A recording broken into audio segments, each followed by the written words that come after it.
सिमरं सोई पुरख अचल अविनाशी, जिस सिमरत दुर्मत मल नासी। सतगुर चरण कंवल रिद तारं, गुर अर्जन गुण सहज विचारं। वाहिगुरु जी का खालसा, वाहिगुरु जी की फतेह। परम सत्कार योग गुरु प्यारी साध संगत जीओ, अज दा दिन सिख कौम दे विच, बल्कि इउं कह दईए कि पूरे संसार दे विच ही शहीदी दिहाड़े दे नाम नाल याद किया जाता है। क्योंकि धन धन साहिब श्री गुरु अर्जन देव सच्चे पातशाह जी ने अज दे दिन कुल मनुखता वास्ते, इउं नहीं कह सकते कि केवल सिख कौम वास्ते, फिर तक दायरा बन गया, छोटापन आ गया। कुल मनुखता दे वास्ते जिहड़े कि उस समय अज्ञान दे हनेरे दे विच फसे हुए बड़े दुखी सन, कुल मनुखता नूं सुख देण दे वास्ते, सच धर्म न्याय दी आन बान शान दे वास्ते अपने पावन शरीर दी कुर्बानी दे गए, शहीदी प्राप्त कर गए। शहीद शहीदी शहादत शब्द का अर्थ है गवाही, गवाह। अर्थात अज का दिन गवाह है कि धन साहिब श्री गुरु अर्जन देव सच्चे पातशाह जी ने हर एक दे भले दे वास्ते, सरबत दे भले वास्ते तसीहे सह सह के तेरा किया मीठा लागै, हर नाम पदार्थ नानक मांगै। भाणे नूं किवें मिठा करके मनना है, केवल कहा नहीं, खुद प्रैक्टिकल करके विखा दिता। थ्योरी नहीं बल्कि प्रैक्टिकल। समा अपने कोल थोड़ा है, इसलिए आपां संखेप दे विच विचार करांगे। अमृत वेले दे दीवाना विच आपां साध संगत जी वो कारण विचारे सन गुरु अर्जन देव महाराज जी दे, जिन्हां दे करके शहीदी होई। अगर सानू कोई कहे कि तुसी केवल एक लाइन दे विच दसो कारण की सीगे, तो उहदे लई यही जवाब होएगा, जिवें हनेरे दे विच प्रकाश होण दे नाल बाकी सारे जीव जनता नूं, मनुखां नूं सुख प्राप्त हुंदा है, उत्थे उल्लू बहुत दुखी हुंदा है। उल्लू नूं प्रकाश चंगा नहीं लगदा। इसी तरह धन साहिब श्री गुरु अर्जन देव सच्चे पातशाह जी दे समय समाज दे विच अज्ञान दा हनेरा सीगा। भावें परिवारक पक्ष का ज्ञान सी, भावें समाजिक का, भावें राजनीतिक का, भावें धार्मिक पक्ष का अज्ञान सी। लोकी घरां दे विच भी दुखी सन, क्योंकि जीवन जीण दी जुगती नहीं पता। समाज दे विच भी लोकी दुखी सन, व्यवहार ही नहीं पता। राजनीतिक दौर च भी बड़ा कलेश सी, क्योंकि न्याय अन्याय की समझ ही नहीं। ते गुस्ताखी माफ करना, उस समय बहुतात मात्रा दे विच धर्म एक पखंड बन गया सीगा। अपनी रोजी रोटी, अपनी पत प्रतिष्ठा लोकां नूं अपने मंगर लाण दे एक दुकान बन चुका सीगा। जदों श्री गुरु अर्जन देव सच्चे पातशाह जी ने प्रचार किया सच दा, आम लोकां नूं पता लग्या कि सच की है, झूठ की है, धर्म की है, अधर्म की है, न्याय ते अन्याय की है, सही की है ते गलत की है। हुण साध संगत जी, समाज दे विच तीन तरह के लोग होंदे है। एक तो वो लोग जिहड़े तुहानूं पसंद करते हैं, तुसीं जिन्ना मर्जी गलत चली चलो, तुहाडी साइड लैणगे, तुहाडे बारे चंगा ही कहणगे, चापलूसी करनगे। ਇੱਕ ਉਹ ਲੋਕ ਹੁੰਦੇ ਐ ਤੁਸੀਂ ਜਿੰਨਾ ਮਰਜ਼ੀ ਗਲਤ ਦੀ ਬਜਾਏ ਸਹੀ ਚੱਲੋ ਫਿਰ ਵੀ ਤੁਹਾਡੇ ਬਾਰੇ ਬੁਰਾ ਹੀ ਕਹਿਣਗੇ, ਨੁਕਤਾਚੀਨੀ ਕਰਨਗੇ। ਪਰ ਤੀਸਰੇ ਉਹ ਆਮ ਕਾਮਨ ਲੋਕ ਹੁੰਦੇ ਆ ਜਿਹੜੇ ਸੱਚ ਨੂੰ ਸੱਚ ਤੇ ਝੂਠ ਨੂੰ ਝੂਠ ਕਹਿੰਦੇ ਆ।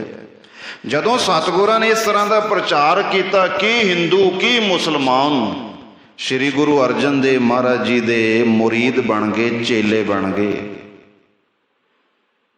ਇਸਲਾਮ ਨੇ ਇਸ ਦੇਸ਼ ਦੇ ਵਿੱਚ ਆਪਣਾ ਪ੍ਰਚਾਰ ਕਰਨ ਦੇ ਲਈ ਜੋ ਸਖੀ ਸਰਵਰੀਆਂ ਦਾ, ਨਗਾਈਆਂ ਪੀਰ ਦਾ ਇੱਕ ਦੌਰ ਚਲਾਇਆ ਸੀ, ਇੱਕ ਪਖੰਡ ਚਲਾਇਆ ਸੀ, ਬਹੁਤ ਜ਼ਿਆਦਾ ਲੋਕ ਸਖੀ ਸਰਵਰੀਆਂ ਨੂੰ ਛੱਡ ਕੇ ਗੁਰੂ ਸਾਹਿਬ ਜੀ ਦੇ ਸੇਵਕ ਸਿੱਖ ਚੇਲੇ ਬਣ ਗਏ।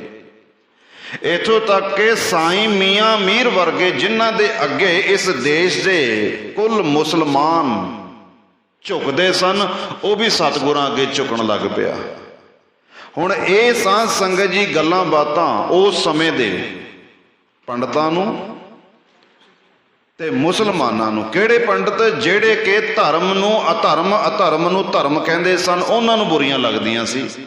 ਜਿਨ੍ਹਾਂ ਨੇ ਧਰਮ ਕੇਵਲ ਆਪਣੇ ਨਿੱਜੀ ਸਵਾਰਥ ਦੇ ਵਾਸਤੇ ਵਰਤਣਾ, ਉਹਨਾਂ ਨੂੰ ਬੁਰੀਆਂ ਲੱਗਦੀਆਂ ਸੀ, ਕਿਉਂਕਿ ਲੋਕੀ ਬਹੁਤ ਸ਼ਾਂਤ, ਬੜੇ ਸੁਖੀ ਰਹਿਣ ਲੱਗ ਪਏ। ਹੁਣ ਮੰਨ ਲਓ ਮੈਂ ਤੁਹਾਡੇ ਮੁਹੱਲੇ ਦੇ ਵਿੱਚ ਘਟੀਆ ਸਮਾਨ ਵੇਚਦਾ, ਤੁਹਾਨੂੰ ਪਤਾ ਨਹੀਂ ਹੈਗਾ, ਤੁਸੀਂ ਖਰੀਦੀ ਜਾਂਦੇ ਹੋ ਦੜਾ ਦੜ, ਮੈਨੂੰ ਇਨਕਮ ਹੋ ਰਹੀ ਹੈ, ਘਟੀਆ ਸਮਾਨ ਲਿਆ ਕੇ ਵਧੀਆ ਰੇਟ ਦੇ ਵਿੱਚ ਮੈਂ ਵੇਚਦਾ, ਕਮਾਈ ਕਰਦਾ, ਮੇਰਾ ਦਬਦਬਾ ਵੀ ਬਣ ਗਿਆ ਹੈਗਾ, ਇੱਥੇ ਲੋਕੀ ਵੀ ਜਾਣਦੇ ਆ। ਹੁਣ ਕੋਈ ਮਨੁੱਖ ਆਵੇ ਜਿਹੜਾ ਵਧੀਆ ਸਮਾਨ ਵੇਚੇ ਤੇ ਠੀਕ ਠੀਕ ਰੇਟ ਲਾਵੇ ਆਪਣੀ ਮਿਹਨਤ ਕੱਢ ਕੇ, ਹੌਲੀ ਹੌਲੀ ਜਦੋਂ ਲੋਕਾਂ ਨੂੰ ਪਤਾ ਲੱਗੂ, ਲੋਕੀ ਮੈਨੂੰ ਛੱਡ ਕੇ ਉੱਧਰ ਜਾਣਗੇ ਕਿ ਉਹ ਸਹੀ ਹੈ, ਇਹ ਗਲਤ ਹੈ। ਮੈਂ ਬਰਦਾਸ਼ਤ ਕਰ ਲਾਂਗਾ, ਭਾਵੇਂ ਮੈਂ ਗਲਤੀ ਹਾਂ, ਨਹੀਂ ਬਰਦਾਸ਼ਤ ਕਰਾਂਗਾ। ਇਸੇ ਤਰ੍ਹਾਂ ਗੁਰੂ ਅਰਜਨ ਦੇਵ ਸੱਚੇ ਪਾਤਸ਼ਾਹ ਜੀ ਨੇ ਜਦੋਂ ਸੱਚ ਦਾ ਪ੍ਰਚਾਰ ਕੀਤਾ ਤਾਂ ਗੁਰੂ ਸਵਾਰੀ ਸਾਧ ਸੰਗਤ ਜੀ ਉਹ ਬ੍ਰਾਹਮਣ ਜਿਹੜੇ ਕਿ ਧਰਮ ਨੂੰ ਆਪਣੇ ਅਨੁਸਾਰ ਵਿਵੇਚਨ ਕਰਦੇ ਸੀ ਲੋਕਾਂ ਦੇ ਸਾਹਮਣੇ, ਉਹ ਬਹੁਤ ਜ਼ਿਆਦਾ ਦੁਖੀ ਹੋ ਗਏ ਕਿ ਸਾਡੀ ਦੁਕਾਨ ਤਾਂ ਠੰਡੀ ਹੋ ਗਈ ਹੈ। ਤੇ ਜਿਹੜੇ ਪੀਰ ਬਣੇ ਸਨ ਹਾਜੀ ਕਾਜੀ ਮੁੱਲਾ, ਉਹਨਾਂ ਨੂੰ ਵੀ ਪਰੇਸ਼ਾਨੀ ਆਈ। ਚੰਦੂ ਕੋਤਵਾਲ ਕਾਜੀ, ਇਹਨਾਂ ਦਾ ਨਾਮ ਤਾਂ ਲਿਆ ਜਾਂਦਾ, ਇਹ ਤਾਂ ਸਿਰਫ ਗੁਰੂ ਅਰਜਨ ਦੇਵ ਮਹਾਰਾਜ ਜੀ ਨੂੰ ਜੋ ਸਜ਼ਾ ਮਿਲੀ ਸੀ ਨਾ, ਉਹਨੂੰ ਸਖਤੀ ਦੇ ਨਾਲ ਭੁਗਤਾਇਆ ਉਹਨਾਂ ਨੇ। ਪਰ ਗੁਰੂ ਅਰਜਨ ਦੇਵ ਮਹਾਰਾਜ ਜੀ ਨੂੰ ਸ਼ਹੀਦ ਕਰਨ ਵਾਲੇ ਕੋਈ ਹੋਰ ਲੋਕ ਸਨ ਜੋ ਹੁਕਮ ਸੁਣਾਇਆ। ਅਗਰ ਘਰ ਤੋਂ ਤੁਰੀਏ, ਪਰਿਵਾਰ ਤੋਂ ਗੱਲ ਸ਼ੁਰੂ ਕਰੀ, ਤੇ ਬਾਬਾ ਪ੍ਰਿਥੀ ਚੰਦ ਜਿਹੜਾ ਗੁਰੂ ਅਰਜਨ ਦੇਵ ਮਹਾਰਾਜ ਜੀ ਦਾ ਤੇਜ ਪ੍ਰਤਾਪ ਦੇ ਕੇ ਬਹੁਤ ਜ਼ਿਆਦਾ ਦੁਖੀ ਹੈ, ਬਾਹਰ ਦੇ ਤਾਂ ਕਿ ਘਰ ਦੇ ਹੀ ਜ਼ਿਆਦਾ ਸਾਧ ਸੰਗਤ ਜੀ ਅਲਰਜੀ ਕਰਨ ਲੱਗ ਪਏ।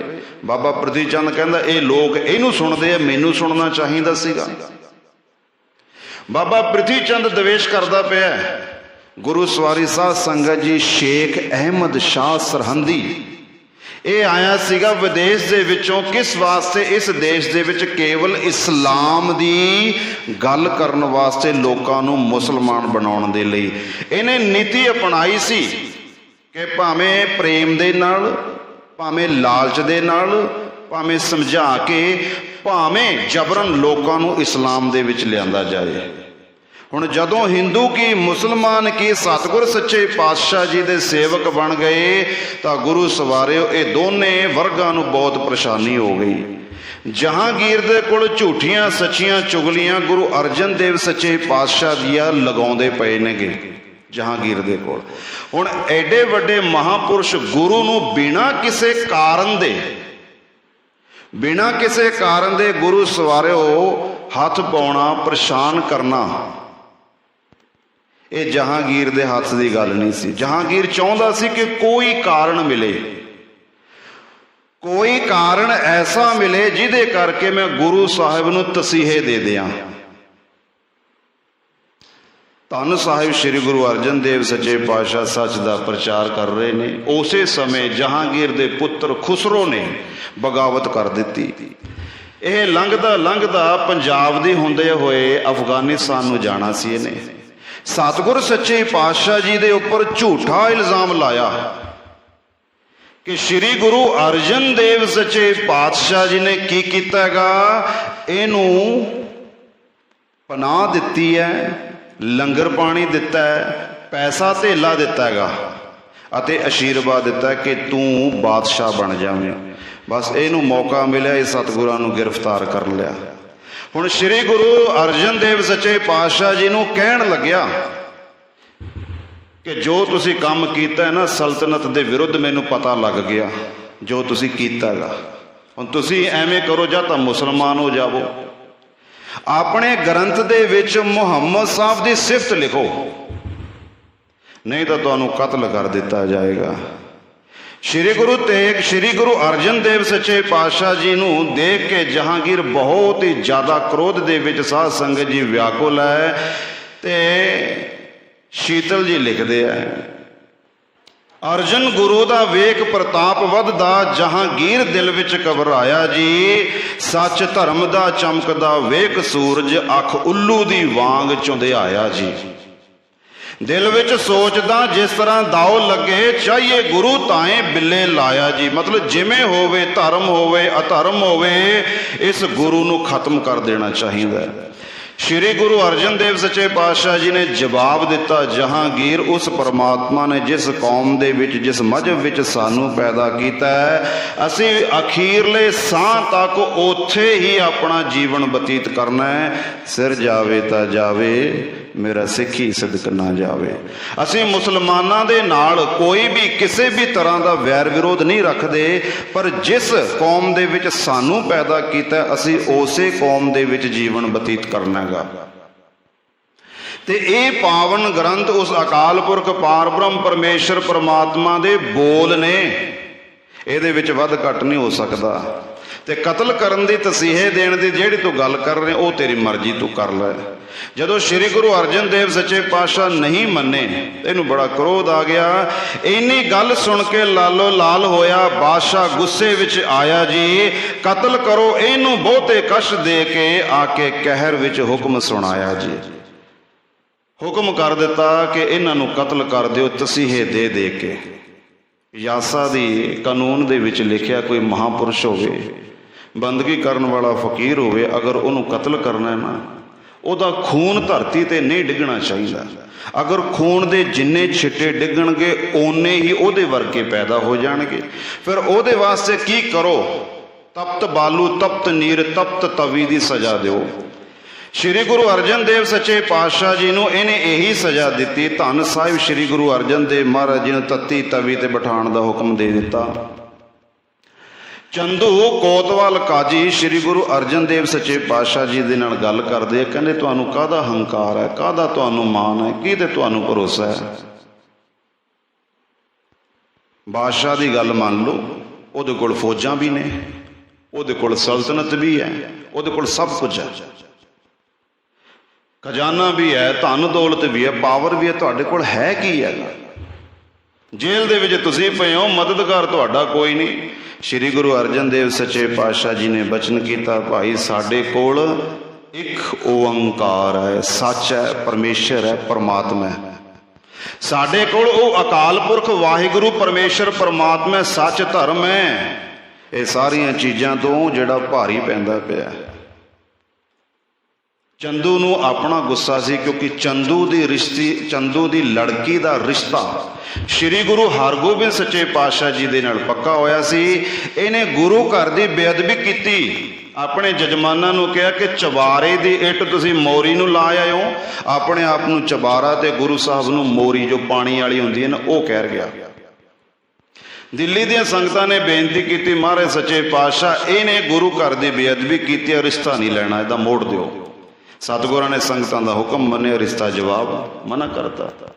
ਹੁਣ ਚੰਦੂ ਦੀ ਲੜਕੀ ਸਦਾ ਕੌਰ ਨੂੰ ਸਾਰੇ ਲੋਕ ਦਿੱਲੀ ਦੇ ਅੱਗੇ ਪਿੱਛੇ ਜਿੰਨੇ ਵੀ ਸੀ ਮਾਤਾ ਮਾਤਾ ਮਾਤਾ ਕਹਿਣ ਲੱਗੇ, ਜਗਤ ਮਾਤਾ ਕਹਿਣ ਲੱਗੇ। ਹੁਣ ਜਦੋਂ ਰਿਸ਼ਤਾ ਟੁੱਟ ਗਿਆ, ਫਿਰ ਉਹਦਾ ਵਿਆਹ ਨਹੀਂ ਹੋਇਆ, ਸਾਰੀ ਉਮਰ ਕੁਆਰੀ ਰਹੀ। ਉਹਨੂੰ ਉਹ ਗੁੱਸਾ ਸੀਗਾ। ਸ਼੍ਰੀ ਗੁਰੂ ਅਰਜਨ ਦੇਵ ਸੱਚੇ ਪਾਤਸ਼ਾਹ ਜੀ ਨੂੰ ਬਹੁਤ ਕਹਿਆ, ਬਹੁਤ ਡਰਾਇਆ, ਬੜਾ ਧਮਕਾਇਆ। ਧੰਨ ਸਾਹਿਬ ਸ਼੍ਰੀ ਗੁਰੂ ਅਰਜਨ ਦੇਵ ਸੱਚੇ ਪਾਤਸ਼ਾਹ ਜਦੋਂ ਆਪਣੇ ਇਰਾਦੇ ਤੇ ਅਡੋਲ ਰਹੇ ਤਾਂ ਇਹਨਾਂ ਨੇ ਜਲਾਦਾਂ ਨੂੰ ਹੁਕਮ ਦਿੱਤਾ, ਵੱਡਾ ਸਾਰਾ ਚੁੱਲ੍ਹਾ ਤਿਆਰ ਕੀਤਾ, ਉਹਦੇ ਉੱਪਰ ਵੱਡੀ ਸਾਰੀ ਤਵੀ ਰਖਾਈ, ਬਹੁਤ ਵੱਡੇ ਵੱਡੇ ਲੱਕੜ ਦੇ ਮੁੱਢ ਉਹਦੇ ਥੱਲੇ ਪਾਏ ਗਏ, ਉਹਨੂੰ ਗਰਮ ਕਰ ਦਿੱਤਾ ਗਿਆ। ਜਦੋਂ ਸਾਧ ਸੰਗਤ ਦੀ ਤਵੀ ਪੂਰੀ ਗਰਮ ਹੋ ਗਈ, ਭਖ ਗਈ, ਅੱਗ ਜਿਹੜੀ ਹੈਗੀ ਅੱਗ ਦੀਆਂ ਲਾਟਾਂ ਉੱਪਰ ਤੱਕ ਨਿਕਲਦੀਆਂ। ਚੰਦੂ ਕੋਤਵਾਲ ਕਾਜੀ ਕਹਿਣ ਲੱਗੇ ਆਪਣੇ ਸਿਪਾਹੀਆਂ ਨੂੰ, ਇਹਨਾਂ ਨੂੰ ਜ਼ਬਰਦਸਤੀ ਫੜੋ, ਧੱਕੇ ਦੇ ਨਾਲ ਉੱਪਰ ਬਿਠਾ ਦਿਓ। ਸ਼੍ਰੀ ਗੁਰੂ ਅਰਜਨ ਦੇਵ ਸੱਚੇ ਪਾਤਸ਼ਾਹ ਜੀ ਨੇ ਬਚਨ ਕੀਤਾ, ਧੱਕਾ ਕਾਹਦੇ ਕਰਦੇ ਹੋ, ਜ਼ਬਰਦਸਤੀ ਕਿਉਂ ਕਰਦੇ ਹੋ, ਫੜਦੇ ਕਿਉਂ? ਅਸੀਂ ਆਪ ਹੀ ਬਹਿ ਜਾਂਦੇ ਆ, ਤੁਸੀਂ ਜ਼ਬਰਦਸਤੀ ਕਿਉਂ ਕਰਦੇ ਪਏ ਹੋਗੇ? ਜ਼ਬਰਦਸਤੀ ਤਾਂ ਕਰੋ ਜੇ ਅਸੀਂ ਮਨਾ ਕਰੇ, ਅਸੀਂ ਆਪ ਹੀ ਬਹਿ ਜਾਂਦੇ ਆ। ਸਤਿਗੁਰ ਸੱਚੇ ਪਾਤਸ਼ਾਹ ਤੱਤੀ ਤਵੀ ਉੱਤੇ ਵਿਰਾਜਮਾਨ ਹੋ ਗਏ ਤੇ ਜਪਦੇ ਇੱਕ ਓੰਕਾਰ ਸਤਨਾਮ ਕਰਤਾ ਪੁਰਖ ਨਿਰਭਉ ਨਿਰਵੈਰ ਅਕਾਲ ਮੂਰਤ ਅਜੂਨੀ ਸੈਭੰ ਗੁਰ ਪ੍ਰਸਾਦ। ਤਾਤੀ ਵਾਹ ਨਾ ਲਾਗਈ ਪਾਰ ਬ੍ਰਹਮ ਸਰਣਾਈ। ਸਰੀਰ ਨੂੰ ਦੁੱਖ ਮਿਲਦਾ ਪਿਆ ਪਰ ਮੈਨੂੰ ਤਾਂ ਨਹੀਂ ਦੁੱਖ ਮਿਲਦਾ। ਮੈਂ ਉਦੋਂ ਤੱਕ ਹੀ ਦੁੱਖ ਮੰਨਾਂਗਾ ਜਦੋਂ ਮੈਂ ਸਰੀਰ ਦੇ ਨਾਲ ਜੁੜਿਆ, ਜਦੋਂ ਮੈਂ ਇੱਕ ਓੰਕਾਰ ਦੇ ਨਾਲ ਜੁੜ ਜਾਵਾਂਗਾ, ਫਿਰ ਮੈਨੂੰ ਸਰੀਰ ਦਾ ਦੁੱਖ ਮਹਿਸੂਸ ਨਹੀਂ ਹੋਏਗਾ। ਉਦੋਂ ਤੱਕ ਇਹ ਸਾਧ ਸੰਗਤ ਜੀ ਅਗਲੇ ਦਾ ਦੁੱਖ ਸਾਨੂੰ ਆਪਣਾ ਦੁੱਖ ਲੱਗੇਗਾ ਜਦੋਂ ਤੱਕ ਸਾਡੀ ਅਟੈਚਮੈਂਟ ਉਹਦੇ ਨਾਲ ਹੈ। ਜਦੋਂ ਸਾਡੀ ਅਟੈਚਮੈਂਟ ਟੁੱਟ ਗਈ, ਹੁਣ ਕੋਈ ਘਰ ਹੈ, ਉੱਥੇ ਅਸੀਂ ਰਹਿ ਰਹੇ ਹਾਂ, ਸਾਡੀ ਅਟੈਚਮੈਂਟ ਹੈ, ਉੱਥੇ ਕੋਈ ਵੀ ਫਾਇਦਾ ਨੁਕਸਾਨ ਹੋ ਰਿਹਾ, ਸਾਨੂੰ ਦੁੱਖ ਸੁੱਖ ਮਹਿਸੂਸ ਹੁੰਦਾ। ਜਦੋਂ ਛੱਡ ਦਿਆਂਗੇ, ਵੇਚ ਦਿਆਂਗੇ, ਤਾਂ ਗੁਰੂ ਸਵਾਰੀ ਸਾਧ ਸੰਗਤ ਜੀ ਛੱਡਣ ਤੇ ਵੇਚਣ ਤੋਂ ਬਾਅਦ ਉੱਥੇ ਜੋ ਮਰਜ਼ੀ ਹੋਵੇ, ਸਾਨੂੰ ਕੀ ਲੈਣਾ ਦੇਣਾ। ਸਤਿਗੁਰ ਸੱਚੇ ਪਾਤਸ਼ਾਹ ਅਡੋਲ ਬੈਠੇ ਹੈ, ਬਿਲਕੁਲ ਅਡੋਲ। ਸਾਰਾ ਦਿਨ ਬਿਠਾਈ ਰੱਖਿਆ। ਸ਼ਾਮ ਨੂੰ ਕਹਿੰਦੇ ਇਹਨਾਂ ਨੂੰ ਨਾ ਤੁਸੀਂ ਅੰਨ ਦੇਣਾ, ਨਾ ਪਾਣੀ ਦੇਣਾ, ਕੁਛ ਵੀ ਨਹੀਂ ਦੇਣਾ, ਕੈਦ ਕਰ ਦਿਓ, ਕੱਲ ਨੂੰ ਆ ਕੇ ਸਜ਼ਾ ਹੋਰ ਵਧਾਵਾਂਗੇ। ਸ਼੍ਰੀ ਗੁਰੂ ਅਰਜਨ ਦੇਵ ਸੱਚੇ ਪਾਤਸ਼ਾਹ ਜੀ ਨੂੰ ਉੱਥੇ ਉਹਨਾਂ ਨੇ ਰੱਖਿਆ। ਸਰੀਰ ਦੇ ਉੱਪਰ ਸਾਧ ਸੰਗਤ ਜੀ ਛਾਲੇ ਪੈ ਗਏ ਸਾਰੇ ਥੱਲੇ, ਜਿੱਥੇ ਬੈਠੇ ਸੀ ਮਹਾਰਾਜ। ਸਰੀਰ ਬਿਲਕੁਲ ਹੀ ਛਾਲਿਆਂ ਦੇ ਨਾਲ ਭਰ ਗਿਆ। ਅਗਲਾ ਦਿਨ ਆਇਆ, ਫਿਰ ਗੱਲ ਵੀ ਬਾਤ ਕੀਤੀ ਸਤਿਗੁਰ ਸੱਚੇ ਪਾਤਸ਼ਾਹ ਅਡੋਲ। ਫਿਰ ਇਹਨਾਂ ਨੇ ਤੱਤੀ ਤਵੀ ਦੇ ਉੱਪਰ ਬਿਠਾਉਣ ਤੋਂ ਬਾਅਦ ਤੱਤਾ ਰੇਤਾ ਵੀ ਪਾਤਾ, ਜਿਹਨੂੰ ਕਹਿੰਦੇ ਤਪਤ ਬਾਲੂ, ਬਾਲੂ ਕਹਿੰਦੇ ਰੇਤ। ਸ਼੍ਰੀ ਗੁਰੂ ਅਰਜਨ ਦੇਵ ਸੱਚੇ ਪਾਤਸ਼ਾਹ ਜੀ ਨੂੰ ਤੱਤੀ ਤਵੀ ਤੇ ਬਿਠਾਇਆ ਤੇ ਤੱਤਾ ਤੱਤਾ ਰੇਤਾ ਸੀਸ ਉੱਤੇ ਪੈ ਰਿਹਾ। ਜਦੋਂ ਸਾਧ ਸੰਗਤ ਜੀ ਇਹ ਗੱਲ ਸਾਈਂ ਮੀਆਂ ਮੀਰ ਨੂੰ ਪਤਾ ਲੱਗੀ, ਉਹ ਤੜਫ ਉੱਠਿਆ, ਉਹਦਾ ਮਨ ਭਰ ਆਇਆ। ਉਹ ਬੜੀ ਸ਼ਤਾਬੀ ਦੇ ਨਾਲ ਬੜੀ ਛੇਤੀ ਸ਼੍ਰੀ ਗੁਰੂ ਅਰਜਨ ਦੇਵ ਸੱਚੇ ਪਾਤਸ਼ਾਹ ਜੀ ਦੇ ਕੋਲ ਆਇਆ। ਜੇਲ੍ਹ ਦੇ ਵਿੱਚ ਲੋਹਾ ਤੱਤੀਆਂ ਤੇ ਬੈਠਾ ਕਿਹਦਾ ਜਾਪ ਕਰਦਾ ਏ, ਰਮਜਾਂ ਸਿੱਖਾਂ ਨੂੰ ਸਮਝਾਵੇਂ, ਕਰਨੀ ਆਪ ਕਰਦਾ ਏ। ਨਤਮਸਤਕ ਹੋਇਆ, ਰੋ ਪਿਆ, ਕਹਿਣ ਲੱਗਿਆ, ਹੇ ਸਤਿਗੁਰ ਸੱਚੇ ਪਾਤਸ਼ਾਹ, ਤੱਤੀਆਂ ਲੋਹਾਂ ਤੇ ਤੁਸੀਂ ਬੈਠੇ ਹੋ, ਸਰੀਰ ਨੂੰ ਇੰਨਾ ਕਸ਼ਟ ਦਿੱਤਾ ਜਾ ਰਿਹਾ ਹੈ, ਇਹ ਕਸ਼ਟ ਕਿਉਂ ਸਮਝਾ ਰਹੇ ਹੋ? ਸ਼੍ਰੀ ਗੁਰੂ ਅਰਜਨ ਦੇਵ ਸੱਚੇ ਪਾਤਸ਼ਾਹ ਮੁਸਕਰਾਏ, ਕਹਿਣ ਲੱਗਿਆ, ਕਮਾਲ ਦੀ ਗੱਲ ਹੈ, ਇੰਨੇ ਦੁੱਖ ਦੇ ਵਿੱਚ ਵੀ ਤੁਸੀਂ ਪ੍ਰਸੰਨ ਹੋ, ਖੁਸ਼ ਮਨਾਉਂਦੇ ਹੋ। ਜੋ ਨਰ ਦੁੱਖ ਮੈਂ ਦੁੱਖ ਨਹੀਂ ਮਾਨੈ, ਸੁਖ ਸਨੇ ਅਰ ਭੈ ਨਹੀਂ ਜਾ ਕੇ ਕੰਚਨ ਮਾਟੀ ਮਾਨੈ। ਕਹਿੰਦਾ, ਮਹਾਰਾਜ ਸੱਚੇ ਪਾਤਸ਼ਾਹ, ਅਗਰ ਤੁਸੀਂ ਕੁਛ ਨਹੀਂ ਨਾ ਕਰਨਾ, ਮੈਨੂੰ ਹੁਕਮ ਕਰੋ, ਇੱਕ ਵਾਰ ਹੁਕਮ ਕਰੋ, ਬਾਦਸ਼ਾਹ ਦੀ ਮੈਂ ਜੜ ਖਤਮ ਕਰ ਦਿਆਂਗਾ, ਇਹਦੀ ਕੁੱਲ ਨਾਸ ਕਰ ਦਿਆਂਗਾ, ਦਿੱਲੀ ਤੇ ਲਾਹੌਰ ਨੂੰ ਦੋਨੋਂ ਹੱਥਾਂ ਤੇ ਚੱਕ ਕੇ ਪਟਕਾ ਦਿਆਂਗਾ, ਚੰਦੂ ਕੋਤਵਾਲ ਕਾਜੀ ਨੂੰ ਸ਼ਰਾਪ ਦੇ ਕੇ ਹੁਣੀ ਖਤਮ ਕਰ ਦਿੰਨਾ। ਸ਼੍ਰੀ ਗੁਰੂ ਅਰਜਨ ਦੇਵ ਸੱਚੇ ਪਾਤਸ਼ਾਹ ਜੀ ਨੇ ਮੁਸਕਰਾ ਕੇ ਬਚਨ ਕੀਤਾ, ਸਾਈਂ ਜੀ, ਤੁਹਾਨੂੰ ਇਹ ਤਾਕਤ ਕਿੱਥੋਂ ਮਿਲੀ ਹੈ, ਇਹ ਸ਼ਕਤੀ ਕਿੱਥੋਂ ਮਿਲੀ? ਕਹਿੰਦਾ, ਸਤਿਗੁਰੂ ਜੀ ਤੁਹਾਡੇ ਚਰਨਾਂ ਤੋਂ ਮਿਲੀ ਹੈ, ਤੁਹਾਡੀ ਕਿਰਪਾ ਸਦਕਾ ਮਿਲੀ। ਤੇ ਸਤਿਗੁਰਾਂ ਨੇ ਬਚਨ ਕੀਤਾ, ਜੇ ਸਾਡੇ ਤੋਂ ਮਿਲੀ ਹੈ, ਇਹਦਾ ਮਤਲਬ ਅਸੀਂ ਵੀ ਇਹ ਕੁਝ ਕਰ ਸਕਦੇ ਹਾਂ? ਬਿਲਕੁਲ ਕਰ ਸਕਦੇ ਹਾਂ। ਫਿਰ ਤੁਸੀਂ ਸ਼ਾਂਤ ਰਹੋ, ਸਬਰ ਕਰੋ, ਪਾਣੀ ਦੇ ਵਿੱਚ ਰਹੋ ਤੇ ਉਸ ਪਰਮੇਸ਼ਰ ਦਾ ਸ਼ੁਕਰਾਨਾ ਕਰੋ ਕਿ ਉਸ ਪਰਮੇਸ਼ਰ ਨੇ ਇਸ ਅਵਸਥਾ ਦੇ ਵਿੱਚ ਵੀ ਸਾਨੂੰ ਅਡੋਲ ਰੱਖਿਆ ਹੈ। ਜੀਵਨ ਦੇ ਵਿੱਚ ਸਾਧ ਸੰਗਤ ਜੇ ਦੁੱਖ ਆਣ, ਬੰਦਾ ਡੋਲ ਜਾਂਦਾ ਹੈ। ਇਹ ਪਰਮੇਸ਼ਰ ਪਰਮਾਤਮਾ ਦੇ ਵੱਲ ਧਿਆਨ ਰੱਖੇ, ਪਰਮਾਤਮਾ ਤਾਕਤ ਦਿੰਦਾ ਹੈ। ਕਹਿੰਦੇ ਸਭ ਤੋਂ ਔਖਾ ਪਾਰਟ, ਸਭ ਤੋਂ ਔਖਾ ਰੋਲ ਡਾਇਰੈਕਟਰ ਆਪਣੇ ਉਸੇ ਐਕਟਰ ਨੂੰ ਦਿੰਦਾ ਹੈ ਜਿਹੜਾ ਕਾਮਲ ਹੁੰਦਾ, ਸਿਆਣਾ ਹੁੰਦਾ ਹੈ, ਜਿਹਦੇ ਤੇ ਡਾਇਰੈਕਟਰ ਨੂੰ ਮਾਣ ਹੁੰਦਾ ਹੈ ਕਿ ਜਦੋਂ ਮੈਂ ਇਹਨੂੰ ਸਟੇਜ ਦੇ ਉੱਪਰ ਚਾੜੂੰਗਾ, ਇਹ ਆਪਣੇ ਰੋਲ ਨੂੰ ਚੰਗੇ ਤਰੀਕੇ ਦੇ ਨਾਲ ਪਲੇ ਕਰੇਗਾ, ਮੇਰੀ ਨੱਕ ਨਹੀਂ ਕਟਾਏਗਾ, ਬਲਕਿ ਲੋਕੀ ਵਾਹ ਵਾਹ ਕਰਨਗੇ। ਅਗਰ ਪਰਮਾਤਮਾ ਨੇ ਸਾਨੂੰ ਆ ਝੱਲਣ ਦਾ ਬਲ ਬਖਸ਼ਿਆ, ਸਾਨੂੰ ਉਹਦਾ ਸ਼ੁਕਰਾਨਾ ਕਰਨਾ ਚਾਹੀਦਾ। ਕਵੀ ਕਹਿ ਰਹੇ, ਚਾਰੋਂ ਤਰਫ ਅੱਗ ਬਰਸੇ, ਸੇਕ ਸੀ ਤਨ ਸਾੜਦਾ, ਛਾਲੇ ਛਾਲੇ ਸੀ ਹੋ ਗਿਆ ਜੋ ਸਾਹ ਸੱਚੀ ਸਰਕਾਰ ਦਾ। ਸਾਰੇ ਪਾਸੇ ਅੱਗ ਬਲਦੀ ਪਈ ਹੈਗੀ। साईं मियाँ मीर डिठा हाल आ जद यार दा हो व्याकुल रो पिया चीक ते ताही मारदा। इन्ना सतगुर सच्चे पातशाह दुख झलदे पए हो, ਤੁਸੀਂ ਮੈਨੂੰ ਕਿਰਪਾ ਕਰੋ, ਹੁਕਮ ਕਰੋ, ਮੈਂ ਇਹਨਾਂ ਨੂੰ ਨਾ ਤਹਿਸ ਨਹਿਸ ਕਰ ਦਿੰਨਾ, ਸਾੜ ਕੇ ਸੁਆਹ ਕਰ ਦਿੰਨਾ। ਗੁਰੂ ਅਰਜਨ ਦੇਵ ਮਹਾਰਾਜ ਜੀ ਬਚਨ ਕਿਹਾ, ਕਹਿੰਦੇ ਸੁਣ ਸਤਗੁਰ ਕਿਹਾ ਮੀਆਂ ਛੋਡੋ ਪ੍ਰੀਤੀ ਚਾਮ ਕੀ, ਕਿਆ ਹੁਆ ਤਨ ਜਲ ਗਿਆ ਮਨ ਸ਼ਾਂਤ ਹੈ ਹਰੀ ਨਾਮ ਸੇ। ਕੀ ਹੋ ਗਿਆ? ਸਰੀਰ ਤਪਦਾ ਪਿਆ, ਮਨ ਤਾਂ ਸ਼ਾਂਤ ਹੈ ਨਾ। ਕਹਿੰਦੇ ਜਿਹਦੇ ਸ਼ੀਸ਼ ਤੇ ਕਦੀ ਕਲਸ ਝੁੱਲਦੇ ਗਰਮ ਬਾਲੂ ਦੇ ਕੜਛੇ ਪਵਾਰਿਆ ਸੀ। ਸ਼੍ਰੀ ਅੰਮ੍ਰਿਤਸਰ ਸਾਹਿਬ ਦੇ ਵਿੱਚ ਸੁਨਹਿਰੀ ਪਲੰਘ ਤੇ ਸੁਨਹਿਰੀ ਤਖਤ ਤੇ ਵਿਰਾਜਮਾਨ ਸੁਨਹਿਰੀ ਸਾਧ ਸੰਗਤ ਜੀ ਛਤਰ ਹੈ, ਸੁਨਹਿਰੀ ਚਵਰ ਝੂਲਦੇ ਪਏ ਨੇ। ਉਹੀ ਗੁਰੂ ਅਰਜਨ ਦੇਵ ਸੱਚੇ ਪਾਤਸ਼ਾਹ ਅੱਜ ਲਾਹੌਰ ਤੱਤੀ ਤਵੀ ਤੇ ਬੈਠੇ ਹੈ। ਸਤਿਗੁਰਾਂ ਨੇ ਬਚਨ ਕੀਤਾ, ਸਾਈਂ ਜੀ ਸ਼੍ਰੀ ਅੰਮ੍ਰਿਤਸਰ ਸਾਹਿਬ ਸਾਡੇ ਥੱਲੇ ਕੀ ਹੁੰਦਾ ਸੀ? ਸੁਨਹਿਰੀ ਤਖਤ। ਆ ਤੱਤੀ ਲੋ ਸਾਡੀ ਸੁਨਹਿਰੀ ਤਖਤ ਹੈ। ਸਾਡੇ ਉੱਤੇ ਕੀ ਝੂਲਦੇ ਸਨ? ਚਵਰ ਛਤਰ। ਕਹਿੰਦੇ ਆ ਤੱਤੀ ਜਿਹੜੀ ਰੇਤ ਪੈਂਦੀ ਪਈ ਇਹ ਉਹੀ ਹੈ। ਜਿਹਦੇ ਸੀਸ ਤੇ ਕਦੀ ਸੀ ਕਲਸ ਝੁੱਲਦੇ ਗਰਮ ਬਾਲੂ ਦੇ ਕੜਛੇ ਪਵਾਰਿਆ ਸੀ। ਕਈ ਪਹਿਰ ਅੰਗਿਆਰਾਂ ਦੀ ਸੇਜ ਬਹਿ ਸ਼ਾਂਤਮਈ ਦੇ ਪੂਰਨੇ ਪਾ ਰਿਆ ਸੀ। ਖਾ ਕੇ ਦੇਗ ਦੇ ਵਿੱਚ ਉਬਾਲਿਆਂ ਨੂੰ ਫਿਰ ਵੀ ਸਤਨਾਮ ਵਾਹਿਗੁਰੂ ਗਾ ਰਿਆ ਸੀ। ਸੀਨਾ ਜਗ ਦਾ ਤਪਦਾ ਠਾਰਨੇ ਨੂੰ ਆਪਣਾ ਤਨ ਸਾੜ ਕੇ ਵਿਖਾਰਿਆ ਸੀ। ਕਹਿਣਾ ਸੌਖਾ ਅਤੇ ਸੁਣਨਾ ਬਹੁਤ ਸੌਖਾ, ਔਖੀ ਗੱਲ ਹੈ ਅਮਲ ਕਮਾਉਣ ਵਾਲੀ। ਇਹ ਤਾਂ ਆਤਮਾ ਸੀ ਕੇਵਲ ਰੱਬ ਵਾਲੀ, ਤੱਤੀ ਤਵੀ ਤੇ ਸੁਖਮਣੀ ਗਾਉਣ ਵਾਲੀ। ਗੁਰੂ ਅਰਜਨ ਪ੍ਰਤੱਖ ਹਰ। ਇਹ ਸਾਧ ਸੰਗਤ ਜੀ ਖੁਦ ਪਾਰ ਬ੍ਰਹਮ ਪਰਮੇਸ਼ਰ ਪਰਮਾਤਮਾ। ਸਾਈਂ ਮੀਆਂ ਮੀਰ ਚਲੇ ਗਏ। ਅਗਲੇ ਦਿਨ ਫਿਰ ਇਹਨਾਂ ਨੇ ਸ਼੍ਰੀ ਗੁਰੂ ਅਰਜਨ ਦੇਵ ਸੱਚੇ ਪਾਤਸ਼ਾਹ ਜੀ ਨੂੰ ਵੱਡੀ ਸਾਰੀ ਦੇਗ ਲਈ, ਉਹਦੇ ਵਿੱਚ ਪਾਣੀ ਪਾਇਆ, ਉਹਨੂੰ ਚੰਗੀ ਤਰ੍ਹਾਂ ਉਬਾਲ ਲਿਆ। ਜਦੋਂ ਬਿਲਕੁਲ ਤੱਤਾ ਤੱਤਾ ਪਾਣੀ ਉਬਲਦਾ ਪਿਆ, ਕਹਿਣ ਲੱਗੇ ਇਹਨਾਂ ਨੂੰ ਫੜੋ, ਫੜ ਕੇ ਦੇਗ ਦੇ ਵਿੱਚ ਸੁੱਟ ਦਿਓ। ਉਬਲਦਾ ਪਿਆ ਪਾਣੀ ਹੈ, ਆਪ ਹੀ ਖਤਮ ਹੋ ਜਾਣਗੇ, ਕਿਉਂ ਸਰੀਰ ਦਾ ਖਤਰਾ ਜੋ ਥੱਲੇ ਨਹੀਂ ਡਿੱਗਣ ਦੇਣਾ। ਸ਼੍ਰੀ ਗੁਰੂ ਅਰਜਨ ਦੇਵ ਸੱਚੇ ਪਾਤਸ਼ਾਹ ਜੀ ਨੇ ਹੁਕਮ ਬਚਨ ਕੀਤਾ, ਕਹਿੰਦੇ ਅਸੀਂ ਆਪ ਹੀ ਬਹਿ ਜਾਂਦੇ ਆਂਗੇ। ਸਾਨੂੰ ਸਤਿਗੁਰਾਂ ਨੇ ਕੇਵਲ ਕਥਾ ਨਹੀਂ ਸੁਣਾਈ, ਕੇਵਲ ਬਾਣੀ ਉਚਾਰਨ ਕਰਕੇ ਨਹੀਂ ਦਿੱਤੀ, ਇਤਿਹਾਸ ਵੀ ਦਿੱਤਾ ਪ੍ਰੈਕਟੀਕਲ ਕਿ ਸਿੱਖੋ ਦੁੱਖ ਦੇ ਵਿੱਚ ਸੁੱਖ, ਸੁੱਖ ਦੇ ਵਿੱਚ ਕਿਵੇਂ ਸਮ ਰਹਿਣਾ। ਅਸੀਂ ਕਿਹਾ ਨਹੀਂ, ਪਹਿਲਾਂ ਕਰਕੇ ਵਿਖਾ ਰਹੇ ਹਾਂ। ਆਪਾਂ ਕਹਿ ਦਿੰਦੇ ਨਾ ਤੁਹਾਡੇ ਲਈ ਤਾਂ ਕਹਿਣਾ ਬੜਾ ਸੌਖਾ ਹੈ, ਜਦੋਂ ਤੁਹਾਡੇ ਤੇ ਹੋਵੇ ਫਿਰ ਪਤਾ ਲੱਗਦਾ। ਪਰ ਗੁਰੂ ਸਾਹਿਬ ਦੇ ਪ੍ਰਥਾਈ ਤਾਂ ਨਹੀਂ ਕਹਿ ਸਕਦੇ ਗੱਲ, ਪਹਿਲਾਂ ਗੁਰੂ ਸਾਹਿਬ ਨੇ ਖੁਦ ਝੱਲਿਆ ਆਪਣੇ ਤੇ। ਸ਼੍ਰੀ ਗੁਰੂ ਅਰਜਨ ਦੇਵ ਸੱਚੇ ਪਾਤਸ਼ਾਹ ਬਹਿ ਗਏ। ਪਾਣੀ ਸਾਧ ਸੰਗਤ ਜੀ ਉਬਲਦਾ ਪਿਆ ਦੇਗ ਦੇ ਵਿੱਚ। ਇਹਨਾਂ ਨੇ ਉੱਪਰ ਮਟਕਾ ਰੱਖ ਦਿੱਤਾ ਤੇ ਜਿਹੜਾ ਆਪਣਾ ਗਿੱਲਾ ਕਰਕੇ ਆਟਾ ਸਾਰੇ ਪਾਸੇ ਲਾਤਾ, ਭਾਫ ਅੰਦਰ ਦੀ ਅੰਦਰ ਹੀ ਰਹਿ ਜੇ। ਥੱਲੇ ਅੱਗ ਲਾਈ ਪਈ ਹੈ ਕਿ ਅੱਗ ਦੀਆਂ ਲਾਟਾਂ ਦੇਗ ਤੋਂ ਵੀ ਉੱਤੇ ਜਾ ਰਹੀਆਂ ਹੈਗੀਆਂ। ਧੰਨ ਸਾਹਿਬ ਸ਼੍ਰੀ ਗੁਰੂ ਅਰਜਨ ਦੇਵ ਸੱਚੇ ਪਾਤਸ਼ਾਹ ਕੇਵਲ ਉਸ ਪਰਮਾਤਮਾ, ਕੋਈ ਸ਼ਿਕਵਾ ਨਹੀਂ, ਕੋਈ ਮਿਹਣਾ ਨਹੀਂ, ਕੋਈ ਤਾਨਾ, ਕੋਈ ਅਰਦਾਸ ਬੇਨਤੀ ਨਹੀਂ। ਕਬੀਰ ਸਾਹਿਬ ਨੂੰ ਅੱਗ ਵਿੱਚ ਸੁੱਟਿਆ, ਸ਼ੇਰਾਂ ਅੱਗੇ ਸੁੱਟਿਆ, ਸੱਪ ਅੱਗੇ ਸੁੱਟਿਆ। ਕਰਵੀਰ ਸਾਹਿਬ ਨੇ ਪਰਮਾਤਮਾ ਨੂੰ ਆਰਾਧਿਆ ਨਾ, ਪ੍ਰਹਲਾਦ ਨੇ ਆਰਾਧਿਆ, ਨਾਮਦੇਵ ਨੇ ਆਰਾਧਿਆ ਨਾ, ਮਰੀ ਹੋਈ ਗਾਂ ਇਹਨੂੰ ਜਿਉਂਦੀ ਕਰਨ ਵਾਸਤੇ।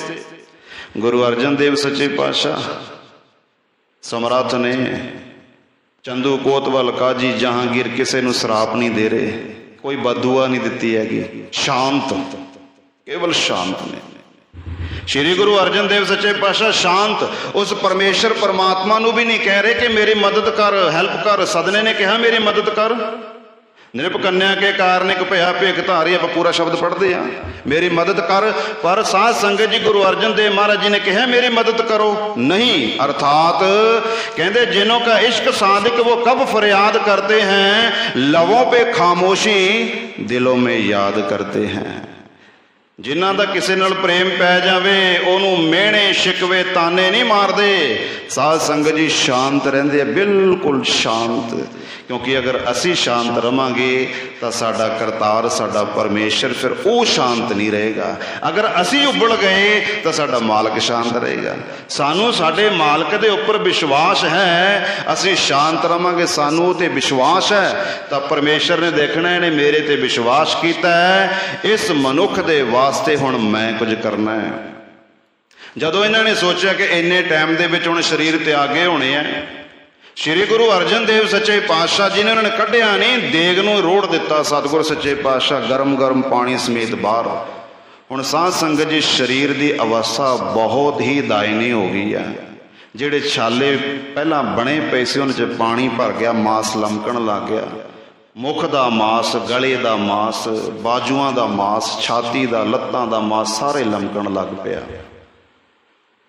ਕਈ ਇਤਿਹਾਸਕਾਰ ਕਹਿੰਦੇ ਆ ਕਿ ਸਤਿਗੁਰਾਂ ਨੇ ਇਸ਼ਨਾਨ ਕਰਨ ਦੀ ਇੱਛਾ ਜ਼ਾਹਿਰ ਕੀਤੀ, ਇਸ ਕਰਕੇ ਗਊ ਦੀ ਖੱਲ ਦੇ ਵਿੱਚ ਨਾ ਮੜਦੇ। ਪਰ ਗੁਰੂ ਸਵਾਰੀ ਸਾਧ ਸੰਗਤ ਜੀ, ਲਾਲਾ ਸੋਹਣ ਲਾਲ, ਇਹਨੇ ਇੱਕ ਆਪਣੀ ਪੁਸਤਕ ਲਿਖੀ ਹੈ ਉਮਦਾਤ ਤਵਾਰੀਖ। ਉਹਦੇ ਵਿੱਚ ਸ਼੍ਰੀ ਗੁਰੂ ਅਰਜਨ ਦੇਵ ਸੱਚੇ ਪਾਤਸ਼ਾਹ ਜੀ ਦੇ ਬਾਰੇ ਦੱਸਦਾ ਹੈ, ਬਾਦ ਅਜ਼ ਹੂਰ ਬਾਜ਼ ਮੁਕਦਮਾਦ ਨਾ ਮੁਲਾਇਮ ਜ਼ਾਤ ਅਲੀ ਰਾਦਰ ਬਾਹਿਰ ਰਾਵੀ ਅੰਦਾਖ ਤੰਦ। ਅਰਥਾਤ ਸ਼੍ਰੀ ਗੁਰੂ ਅਰਜਨ ਦੇਵ ਸੱਚੇ ਪਾਤਸ਼ਾਹ ਜੀ ਨੂੰ ਪਕੜ ਕੇ ਲੈ ਗਏ, ਰਾਵੀ ਦੇ ਵਿੱਚ ਇਹਨਾਂ ਨੇ ਧੱਕਾ ਦੇ ਦਿੱਤਾ, ਸੁੱਟ ਦਿੱਤਾ। ਤੇ ਸ਼੍ਰੀ ਗੁਰੂ ਅਰਜਨ ਦੇਵ ਸੱਚੇ ਪਾਤਸ਼ਾਹ ਜਿਉਂ ਜਲ ਮੈਂ ਜਲ ਆਏ ਖਟਾਨਾ, ਤਿਉਂ ਜੋਤੀ ਸੰਗ ਜੋਤ ਸਮਾਨਾ, ਮਿਟ ਗਏ ਗਵਨ ਪਾਏ ਬਿਸਰਾਮ, ਨਾਨਕ ਪ੍ਰਭ ਕੈ ਸਦ ਕੁਰਬਾਨ। ਗੁਰੂ ਕਦੇ ਮਰਦਾ ਨਹੀਂ ਹੁੰਦਾ ਸਿੱਖੋ, ਇਹ ਗੱਲ ਹਮੇਸ਼ਾ ਯਾਦ ਰੱਖੀਏ, ਕਿਉਂਕਿ ਗੁਰੂ ਸਰੀਰ ਨਹੀਂ ਹੈਗਾ। ਗੁਰੂ ਦਾ ਜਨਮ ਨਹੀਂ ਹੁੰਦਾ, ਗੁਰੂ ਪ੍ਰਗਟ ਹੁੰਦਾ ਹੈ। ਅਸੀਂ ਗੱਲ ਨੂੰ ਤਾਂ ਨਹੀਂ ਸਮਝ ਸਕਦੇ, ਸਾਡੀ ਮੱਤ ਉੱਥੇ ਤੱਕ ਹੈ। ਬੰਦਗੀ ਕਰੀਏ, ਨਾਮ ਜਪੀਏ, ਬਾਣੀ ਪੜ੍ਹੀਏ, ਗੁਰੂ ਆਪੇ ਸਾਨੂੰ ਸਮਝ ਦਿੰਦਾ ਹੈ। ਧੰਨ ਸਾਹਿਬ ਸ਼੍ਰੀ ਗੁਰੂ ਅਰਜਨ ਦੇਵ ਸੱਚੇ ਪਾਤਸ਼ਾਹ ਅੱਜ ਦੇ ਦਿਨ ਸਿੱਖ ਕੌਮ ਦੇ ਵਾਸਤੇ, ਕੁੱਲ ਮਨੁੱਖਤਾ ਦੇ ਵਾਸਤੇ, ਸੱਚ ਧਰਮ ਦੇ ਵਾਸਤੇ ਬੜੇ ਆਨ ਬਾਨ ਸ਼ਾਨ ਦੇ ਨਾਲ ਸ਼ਹੀਦੀ ਪ੍ਰਾਪਤ ਕਰ ਗਏ। ਸ਼ੀਤਲ ਜੀ ਕਹਿੰਦੇ, ਐ ਲੈ ਸਾਂਭ ਲੈ ਨੀ ਸਿੱਖੀ ਦੀ ਅਮਾਨ ਰਾਵੀਏ।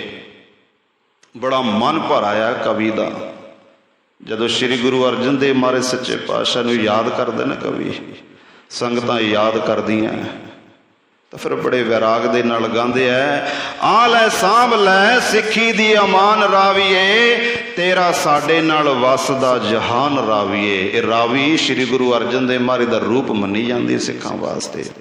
ਐ ਲੈ ਸਾਂਭ ਲੈ ਸਿੱਖੀ ਦੀ ਅਮਾਨ ਰਾਵੀਏ, ਤੇਰੇ ਨਾਲ ਵਸਦਾ ਸਾਡਾ ਜਹਾਨ ਰਾਵੀਏ। ਨੀ ਇਹ ਅਰਜਨ ਗੁਰੂ ਪਿਆਰੇ, ਸਿੱਖ ਧਰਮ ਦੇ ਥੰਮ ਸਹਾਰੇ, ਤੇਰੇ ਕੰਡੇ ਕੂਚ ਤਿਆਰੇ, ਕੀਤੀ ਜਾਨ ਰਾਵੀਏ। ਆ ਲੈ ਸਾਂਭ ਲੈ ਸਿੱਖੀ ਦੀ ਅਮਾਨ ਰਾਵੀਏ, ਤੇਰੇ ਨਾਲ ਸਾਡਾ ਵਸਦਾ ਜਹਾਨ ਰਾਵੀਏ। ਸੋ ਸ਼੍ਰੀ ਗੁਰੂ ਅਰਜਨ ਦੇਵ ਸੱਚੇ ਪਾਤਸ਼ਾਹ ਜੀ ਅਧਰਮ ਦੇ ਅੱਗੇ ਝੁਕੇ ਨਹੀਂ ਹੈਗੇ, ਬਲਕਿ ਸਾਨੂੰ ਇਹੀ ਸਮਝਾਇਆ, ਭੈ ਕਾਹੂ ਕੋ ਦੇਤ ਨਹਿ ਭੈ ਨਾ ਭੈ ਮਾਨਤ ਆਨ। ਭੈ ਕਾਹੂ ਕੋ ਦੇਤ ਨਹਿ ਭੈ ਮਾਨਤ ਆਨ, ਕਹੋ ਨਾਨਕ ਸੁਣ ਰੇ ਮਨਾ, ਗਿਆਨੀ ਤਾਹੇ ਵਿਖਾਨ।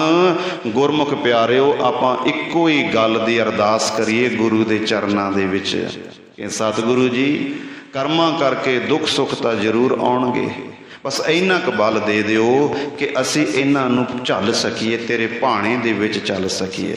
ਕਿਉਂਕਿ ਸੁਖ ਕभी दुख कभी संसार की ये रीत है, आज जिसकी हार है तो कल उसी की जीत है, सुख दुख दोनों कपड़े पहरे जाए मनुख। कहते हैं मिट नहीं सकता जहाँ लिखा हुआ तकदीर का, बस नहीं चलता जहाँ इंसान की तदबीर का। कौन है जिस पे काली घटा छाई नहीं, शाम और घनश्याम पर क्या क्या विपत आई नहीं। याद है बन बन भटकना जान की रवगीर का। ਕਹਿੰਦੇ ਉਹਨਾਂ ਨੇ ਜਿਨ੍ਹਾਂ ਨੂੰ ਤੁਸੀਂ ਗੁਰੂ ਪੀਰ ਅਵਤਾਰ ਮੰਨਦੇ ਹੋ, ਉਹਨਾਂ ਨੂੰ ਵੀ ਜੀਵਨ 'ਚ ਦੁੱਖ ਮਿਲੇ ਨੇ, ਪਰ ਉਹ ਦੁਖੀ ਨਹੀਂ ਹੋਏ। ਉਹਨਾਂ ਨੇ ਸਾਨੂੰ ਇਹ ਸਿਖਾਇਆ ਸੁੱਖਾਂ ਦੁੱਖਾਂ ਦੇ ਵਿੱਚ ਕਿਵੇਂ ਸਮ ਰਹਿਣਾ। ਸੋ ਸਤਿਗੁਰੂ ਕਿਰਪਾ ਕਰਨ, ਇੰਨੀ ਕੁ ਸੇਵਾ ਪ੍ਰਵਾਨ ਕਰਨਾ ਜੀ।